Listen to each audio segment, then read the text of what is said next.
Do you remember? The Chinese name is, I think, King Household. Ah, good. Very good. It contains artemisinin. Oh, good. Now, do you know what is TSS? TSS is the short form for tropical splenomegaly syndrome. It is one of the chronic complications of malaria. It's seen in patients who are residing in a hyperendemic zone or endemic zone for malaria. So what happens there? You know the criteria which is used to diagnose because TSS? of repeated infections, they go on to develop this syndrome. These patients, there are different criteria which have been proposed. They're classified as major and minor. So major criteria are said to be absence of malarial parasite in the peripheral smear, in the moderate to massive splenomegaly, associated with hypersplenism features, and positive serologic test for IgM antibodies too. Now, how do you prevent malaria? Malaria, best way is to keep the mosquito away. So we'll have to use mosquito nets or mosquito repellents or the new ones like mats. Do you believe in prophylactic therapy for all patients who are in endemic area?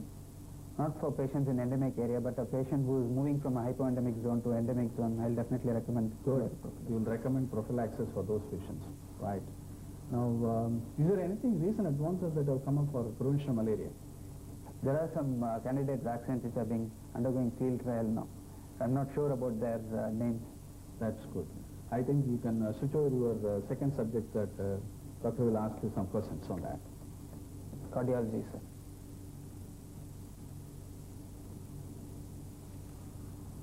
Are you ready for the next bout? Yes, sir. So can you define hypertension? Yes. According to the Joint National Committee recommendations, or their definition is that a patient who has got systolic blood pressure of more than 140 or a diastolic pressure of 90 or more is classified as hypertension. But you'll have to take this reading at 2 settings, and each time, every time the patient comes to your clinic, you'll have to do it twice at 5 minutes interval, and the readings are consistently more than 140 by 90. Then you label a patient as hypertensive. How will you avoid so-called white coat effect of hypertension? You, as soon as the patient enters, you make him sit down, talk to him for 5 minutes, make him relax, and then you relax him, and then slowly while you're talking to him, you can take the blood pressure. And maybe you can follow it up with another blood pressure recording a week later or 2 weeks later, so when he's used to you. Do you think multiple visits are required or single visit is sufficient? According to Joint National Committee recommendations, at least 2 visits are required. Good. Okay. Now, let us imagine the case of a 40-year-old man. He has persistent BP of around 140 by 90 millimeters mercury. What will you advise him? He just qualifies for hypertension, sir. We'll put it as grade 1 hypertension. Since it is just on the borderline, I'd like to start him on lifestyle modifications first. Okay. So imagine that Dr. Saab is the 40-year-old patient concerned. So please advise him lifestyle modifications. Doc Saab is quite thin built, so he doesn't have to reduce much weight. So he'll have to be happy about it. But he'll have to have some dietary alterations. First thing is you should avoid excessive salt in your diet. You should not add any more salt than what is put in your food already. So you should avoid all pickles. You should definitely avoid pickles, and papads especially you should avoid, because these contain a lot of salt. Even occasionally you can't take. Once in a tinned foods can you take? I'm not very sure about it, sir. All the tinned foods are salted. Salted ones. Okay. He returns to you. How long will you give a trial of lifestyle modification? Usually the effects are seen within 3 weeks, but I will call him back after 8 weeks. He says, he comes back for a checkup 2 weeks later and then tells you, I do not have any complaints due to my so-called blood pressure, but I do have a lot of complaints about the lifestyle changes you advise. So why should I at all control my BP? No, he is not convinced at all. So assuming that he is a non-compliant person, please try to motivate him, telling why he should control his BP of 140 by 90, even though it is asymptomatic. So do you have an insurance policy on you? planning to have one. So then treating hypertension is like taking your insurance policy. So you are going to, though there are no short-term benefits, you'll definitely have long-term benefits. It definitely will affect you later in your life. It can affect your brain, it can affect your kidneys, it can affect your heart. So in order to protect yourself from all these organ damages, What scans will be on various organs you are mentioning? it depends on the level of your BP. So What type of complications you have in the brain? You say brain will be affected. you might develop a stroke, sir. You might develop paralysis of one half of the body, especially one upper limb and a lower limb. So that's a common complication that's seen. Without taking drug only on these type of dietary advice, etc., lifestyle modification, you think I may be able to manage? Or you think it's necessary for me to avoid these complications to take a drug? Depends on your blood pressure levels. If your blood pressure comes down with your lifestyle modifications, and if you are adhering to it strictly, then you don't need any other medication. But in case... Now, let us go on to influence of comorbidity on choice of antihypertensive. So tell me 2 examples of comorbidity and then how it influences choice of drugs. First I'll pick up diabetes. Diabetes, it's been very well established by various clinical trials that AC inhibitors are the antihypertensives of choice. They delay the nephropathy in them. So I'll choose AC inhibitors as the first choice in patients with diabetes. What should not be given in diabetes? Beta blockers are generally not advised in patients with diabetes, so I won't give diabetes. Thiazide? Thiazide diuretic, yes, you should not give. Why? We can produce hyperglycemia on its own. Okay. Then one more example. Comorbidity. Patient with congestive cardiac failure. Best drug will be a diuretic or AC inhibitor. So, and even in this group of patients, you should not use beta blockers because it can worsen the hypertension. In what way AC inhibitors help to congestive cardiac failure patients? It decreases afterload, and decreases strain on the heart and increases cardiac performance. Good. Okay, now I'll ask some comorbidity related questions and you answer. Rapid fire questions. What about a hypertensive with asthma? What is indicated, what is not indicated? Calcium channel blockers will be the drugs of choice. Or I'll definitely avoid beta blockers and AC inhibitors in them. Okay. What about a hypertensive with chronic renal failure? There I'll use some vasodilators. I'll use hydrolazine, or I can use centrally acting antihypertensives like methyl dopa. What about a hypertensive with gout? We should avoid diuretics, especially in them, because it can precipitate an acute attack. So I'll avoid the diuretics in them. What about an elderly hypertensive with benign prostatic hypertrophy? Alpha-1 antagonists are supposed to have some beneficial effects on the urinary symptoms on these patients. So it'll take care of both their hypertension as well as their urinary complaints. What will you not give?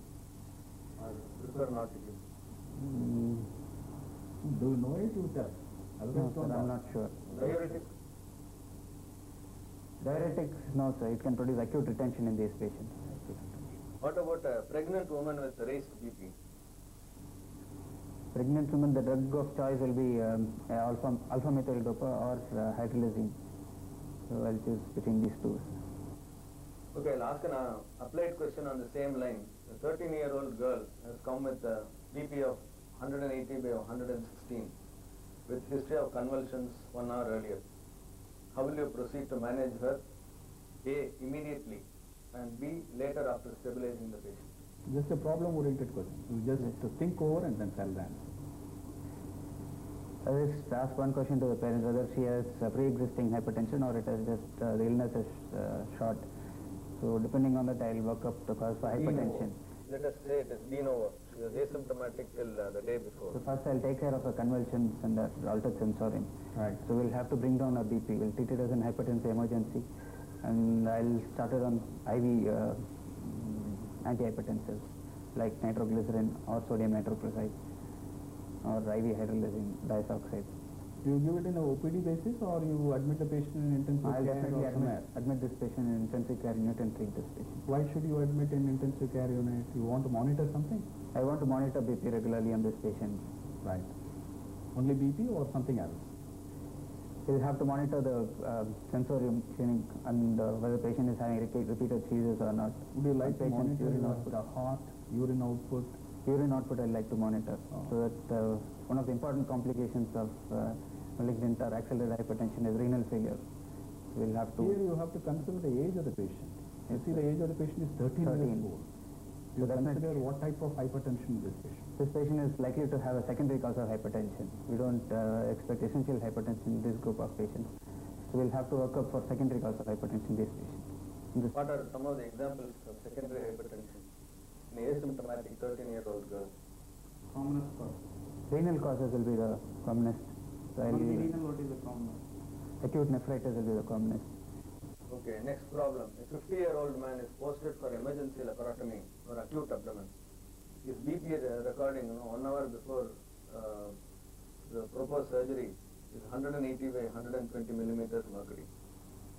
So, in the first stage, you are consulted for pre-op control of blood pressure. So, how will you manage? It's a hypertensive emergency again. So we'll have to get the BP down as fast as possible because the patient requires emergency surgery. So I'll start the patient again on... Don't you consider stress-induced hypertension? The diastolic BP that you mentioned is 120. I don't expect such a rise because of reactive hypertension. So I'll start this patient on IV medications. In case the blood pressure shoots up during induction phase of anesthesia, how can it be controlled? We can just increase the dose of IV antihypertensive that you are administering, say nitroglycerin or sodium nitroprusside that which you are giving. You can just double the dose and just titrate it according to the BP. Okay, let's take another case. A recently diagnosed case of hypertension from a village. He comes to you with complaints of paroxysmal nocturnal cough. 3 days after starting on some medicine, apparently for BP given by some local family doctor. So what will go through your mind? First thing, I'll think of the serious condition. A patient who had incipient congestive cardiac failure because of hypertension has been given a beta blocker. Now it's come with frank CCF. Or patient has been started on AC inhibitor and presently is coming with one of the side effects seen with AC inhibitor therapy. Why do the people who take ACE inhibitor get paroxysmal nocturnal cough? AC inhibitors, in addition to blocking conversion of angiotensin 1 to angiotensin 2, also increase the formation of bradykinin, which is a vasodilatory prostaglandin. This bradykinin, though it has beneficial effects on the vascular system, it has the side effect of increased bradykinin is seen as cough in this patient. Which ACE inhibitor has highest incidence of this cough asthma? I think it's captopril. Enalapril. So, this can you prevent it or predict it? Which type of patient is prone for paroxysmal nocturnal cough? I'm not sure. Is there any genetic makeup of patient? I'm not aware of. You're not aware of. Okay.